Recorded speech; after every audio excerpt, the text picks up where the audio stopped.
Hey guys, Cam here from PhoneDog.com, and it's another chance for us to look back at our official smartphone rankings for last week. Now, I'm not going to talk about one of the main flagships this week. I'm turning my attention to perhaps what is the most interesting device on the market right now, and that's the BlackBerry Passport. Thanks to all your votes, it's amazingly made its way into the top 5. There's a lot to like about it, even though it hasn't been designed specifically with the average general consumer in mind. And what excites me the most is the new physical keyboard. Yes, it's a big, chunky, easy to type on, fantastic physical set of buttons, but that's not what makes it really interesting. It's also built with some really cool touch-sensitive technologies, which means you can use gestures similar to those that you could use on the virtual keyboard on devices like the Z10 and the Z30.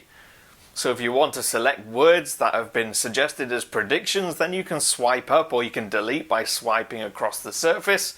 It's a really cool and interesting way to make typing, if not more practical and quick, then definitely more fun. Of course, the other great thing about it is the big square display. Now, it may not be anything like what else is on the market because most other screens are rectangles. But the square display does make it easier to do things like read emails, read spreadsheets, anything that's text-based like browsers, Word documents. You can just see more of the words on the screen.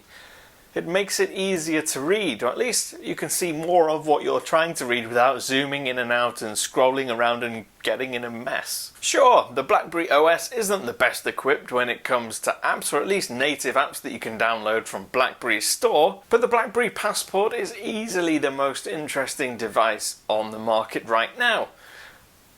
And if the way it's trending on the votes currently is anything to go by, I know it's early in the week and we've yet to see what's going to happen over the next 7 days, but right now it's trending at number 1. So could the BlackBerry Passport make it to number 1? And that would make it the first device to get to number 1, apart from the HTC One M8, pretty much all year. That would be pretty surprising. So I'm guessing that's because the guys who like it really like it.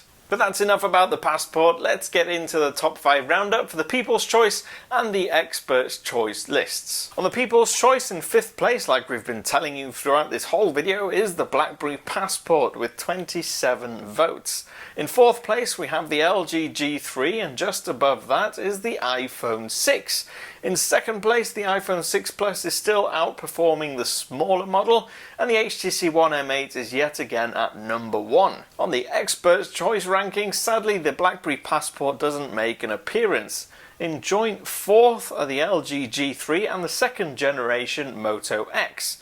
In 3rd place we have the Apple iPhone 6 Plus, while in 2nd place the HTC One M8 has yet again been beaten by the iPhone 6. But that's 2 weeks in a row now where the iPhone 6 has topped the HTC One M8 in the Experts' Choice list. Obviously we don't know how long that's going to continue, and the Galaxy Note 4 is here very soon, and it could change everything again. So be sure to stay tuned to the official smartphone rankings, and if you don't like the order of stuff, then vote. Let's see if you can get your favourite handset closer to the top, or even at the number 1 spot. I'm at PhoneDog_Cam on Twitter, and I will see you again soon.